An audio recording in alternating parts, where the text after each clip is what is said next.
Ito yung part 2 ng ating travel dito sa Romblon, Romblon. Mula dito sa Romblon Freedom Park ay sumakay tayo ng tricycle. Dahil ngayong araw ay pupuntahan natin ang isa sa mga resort dito sa Romblon, ang Dream Paradise Resort na matatagpuan sa Barangay Mapula. At sa part 1 ng ating video ay ating ipinakita sa inyo yung ating experience sa pag-travel mula Ojungan hanggang San Agustin at hanggang makarating dito sa Romblon, Romblon. So sa ating part 1 ay makikita natin kung gaano na ba kaganda ang mga kalsada sa isla ng Tablas. So ating nakita kung gaano na ka-enjoy mag-road trip mula bayan ng Ojungan papuntang San Agustin dahil bukod sa malapad ay talagang asfalto ng mga kalsada at talagang napaka-smooth na mag-road trip mga amigo. At kung hindi nyo pa nga napapanood yung ating part 1, ay ilalagay ko ang link sa comment section. So, pagkarating ko dito sa Romblon ay kumain muna tayo mga amigo dahil sobrang gutom. Ayan, tamang kumo lang tayo. So, sa ating kumo ay naggastos tayo dyan ng mahigit 70 pesos. So, pagkatapos nating kumain ay pumunta na tayo sa Romblon Freedom Park at naghanap ng tricycle para masasakyan papunta sa Dream Paradise Resort. Kaya tara, samahan niyo ako ngayong araw sa ating paglalakbay. Let's go! Hi, ako nga pala si Migo. Mahilig ako mag-travel. Hindi mo ako kilala, kaya tara, diretso na sa video. Pero nakapalo ka na ba? Kung hindi pa, alam mo na. So, for today's video mga amigo ay andito tayo ngayon sa Romblon, the marble capital of the Philippines. So, ngayon ay kasalukuyan tayong nakangkas ng tricycle at meron tayong mga kasabay dyan na mga estudyante. I think galing sila sa RNHS. So, meron ng high school at meron ding elementary. So, ngayon mga amigo, andito tayo sa barangay Bagakay. So, kita naman natin sa video na nasa barangay I love Bagakay Elementary School. So, napakaganda yung panahon ngayon mga amigo at talagang tirik na tirik ang araw. So, ito ay mahigit alas 3 na ito mga amigo, papunta na ito sa alas 4 mga amigo. So, ito yung Coast Guard at saka DPWH na office dito sa Romblon mga amigo. So hindi ako taga Romblon mga amigo, kaya hindi ko alam ang mga barangay dito at ang talagang gamit ko lang dito ay Google Map. So kung alam niyo ang mga barangay na ating madadaanan ay paki-comment na lang at shout out sa ating mga followers and subscriber na taga Romblon na laging andyan na nagsusuporta at nanonood sa ating mga vlog mga amigo. So meron po tayong YouTube channel, paki-subscribe na lang yung ating YouTube channel, nasa description ang link. At saka meron din tayong TikTok account at saka Facebook page. So ito yung magandang view dito mga amigo. So village. So hindi tayo familiar sa lugar mga amigo kasi first time ko lang sumakay ng tricycle dito sa Romblon. So dati ang gamit ko talaga dito ay motor. So ngayon lang tayo naka road trip na may sakay sa tricycle. So at napansin ko lang dito sa Romblon mga amigo ay hindi gaano malapad ang kalsada compare natin sa Tablas Island. So halos magkakadikit na ang magkakasalubong na tricycle sa kapwa tricycle. So meron din mga single dito mga amigo na talagang sobrang dikit na sa amin, kaya minsan ay kinakabahan talaga ako dito magsakay sa tricycle kasi tulad yan parang mababangga ka na mga amigo di ba? So pero magagaling naman dito yung mga driver So dito na tayo sa welcome to Barangay Lonos mga amigo. So maganda dito yung spot dito pag sunset mga amigo. So ito rin yan yung daanan papunta sa Bonbon Beach. So nakaraang video nagpunta tayo sa Bonbon Beach. So kung hindi nyo pa napanood yung ating Bonbon Beach, so nandyan yan sa ating latest andyan yan sa ating playlist, sa ating mga videos. So meron na rin tayong recent vlogs tungkol sa Bonbon Beach. So ang Bonbon Beach ay 46, number 46, no? Ano yun? Number 46 beach sa buong Romblon ata, or sa buong Philippines. Top 46. So talagang hindi magpapahuli ang probinsya ng Romblon para sa turismo. So sikat na sikat dyan yung Bonbon Beach, mga amigo. So enjoy lang ang ating view dito, mga amigo. So dito nga sa time na ito ay nagpagas muna si kuya para siguradong makakarating kami sa aming pupuntahan. Yan, paalis na tayo sa Petron at diretso na tayo sa ating travel, mga amigo, no? So hindi ko alam kung anong barangay na ito. Kung hindi ako nagkakamali ay ano pa ito, sakop ng Lunos. So kung hindi ay paki-comment na lang, mga amigo, kung anong barangay ito, mga amigo. So shout out nga pala sa ating mga followers na andyan. So ilalagay lang natin sa taas yung kanilang mga pangalan dyan sa screen. Shout out sa inyo, mga amigo, sa inyong mga suporta sa ating pagbablog. So dito na nga tayo, mga amigo, no? Medyo nakakabalik sumakay sa tricycle, masikip ang kalsada. So meron din dito mga bikers, mga amigo. Diyan sa kabila may mga bikers. So ito yung magandang spot din dito. Paki-comment naman sa ating mga nanonood dyan kung anong barangay kayo, mga amigo. So para ating ma-shout out, no? So yan, mga amigo, no? Hindi natin alam kung anong lugar na ito, anong barangay. So hindi tayo familiar dito sa sa Romblon. So enjoy na lang natin yung view na maganda dito, mga amigo. So may mga bikers na dumadaan. Next time ay magkakaroon tayo ng round tablas, round Romblon. Ikutin natin itong isla ng Romblon. So sa mga gustong sumamang ikutin natin itong Romblon Island gamit lang ang motor, pag-comment lang sa ibaba. Oh grabe, mga single mabilis, oh. So kung hindi ka sanay mag-drive dito, mga amigo, ay nako, aksidente talaga nangyayari. So mayroon tayong mga grabe bilis, mga single dyan lang, sobrang lapit din. So may mga kasama tayo dito, mga amigo, yan ng mga estudyante. So ang pamasahe pala natin dito sa tricycle ay 50 pesos mula Freedom Park hanggang Green Paradise. At yung pabalik na, dalawa kami, siningil sa amin tig 200. Grabe. So dito sa time na ito, mga amigo, I think mga kami 5. So ang singil sa akin ay 50 pesos. So yung pabalik kami ng Romblon, dalawa na lang kami. So ang singil sa amin ay 200. Kaming dalawa tig 250, tig 125 kami. Grabe, ganun mahal, no? So mas makakatipid ka kapag marami ang angkas ng tricycle. So yung that time nung pauwi na kami, dalawa na lang kami.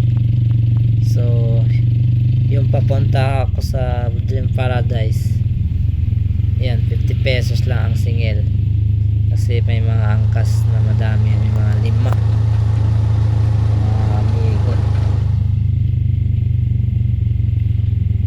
So nakarating na rin ako dito, mga amigo, sa Sawang ng 1 taon last time. So nakamotor lang ako. Ngayon ay nag-tricycle tayo para may iba naman, ma-experience naman natin. So talagang magaganda na rin yung mga bahay dito mga amigo, oh. So magaganda yung mga view dito. So madadaanan din dito yung Montfort Academy, yan mga amigo, oh. Montfort Academy. Fiesta dito that time, oh. Fiesta Academy. So ito yung kanila mga kaputukan, no? Talagang green na green. So maganda yung panahon na ating travel ngayon mga amigo. Buhay probinsya. Yan. So ito yung may ano, may pattern na ano, may bato, no? By private ano ato to, private property mga amigo. May mga tanim na saging at mangga. So paki-comment na lang kung ano ito mga amigo, at next time ay ating explore yan mga amigo, no? Oh grabe kabilis ng single, ah, crossing. So dito tayo kinakabahan mga amigo, no? So yung kanilang mga bato pala dito na ano, marble, oh mga amigo, oh, yung mga puputi yan, oh, puro marble yan mga amigo. So talagang mayaman ang Romblon sa marble, kaya ito ang tinaguri ang marble capital of the Philippines. Shout out po sa ating mga kababayang OFW na taga Romblon.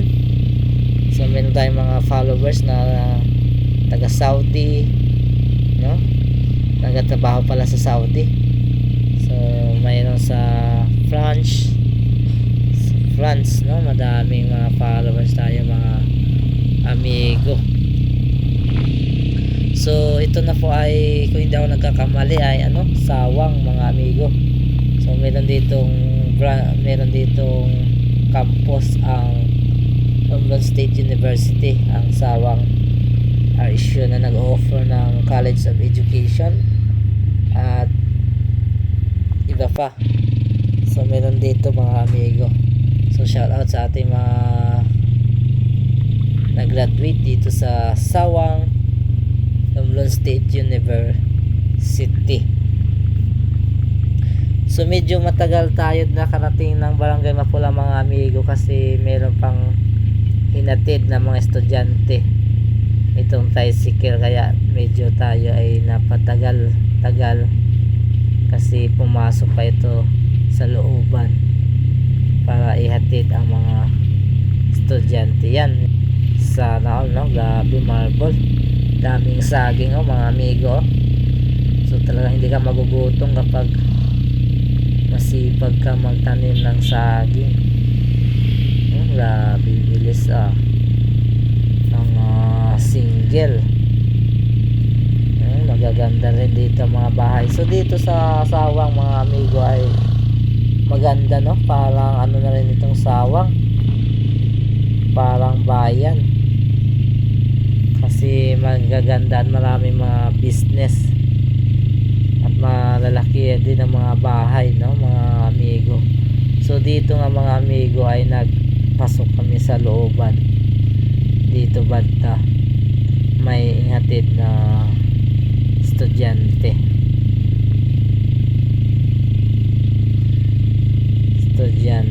mga amigo. Daming mga saging, tibay talaga, basta masipag lang, hindi talaga magugutom mga amigo. Tama.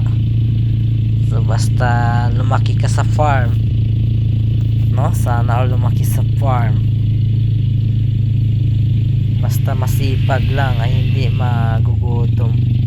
So wala ding mga helmet dito mga amigo, ang mga single, no? Hindi compare natin sa udyungan na mahigpit ang pagsusuot ng helmet. Dito mapapansin natin mga estudyante na issue walang helmet. Kaya shout out pala dito kay kuya, no? Na driver. Medyo kinakabahan tayo sa kanya pag drive, pero nakarating man tayo ng ligtas. So dito nga yung sinasabi ko mga amigo, no? Pumasok pa kami dito imbes na tumuloy-tuloy na sa highway, Kaya natagalan ako makarating sa ating destination mga amigo. So mahinatid pa siya. So ito yung part na papasok na tayo sa highway. So ito yung part na tapos nang maihatid yung mga estudyante mga amigo, at papunta na tayo sa highway. So kung ang napansin natin ito mga amigo, sa dito sa Sawang, magaganda ang mga bahay at maraming mga business mga malalaki. Yan mga amigo, saka dikit-dikit din ang bahay at maganda, parang bayan na rin dito sa Sawang. So dahil siguro may school ang RSU, so talagang kapag may school ay malaki ang tulong sa ekonomiya. So ang isang school ang nagpapa-improve or nagpapa-dami ng mga tao sa isang barangay, papaunlad. So kung may school, madami magtatayo ng negosyo dahil para sa mga estudyante, may mga food business, mga school supplies.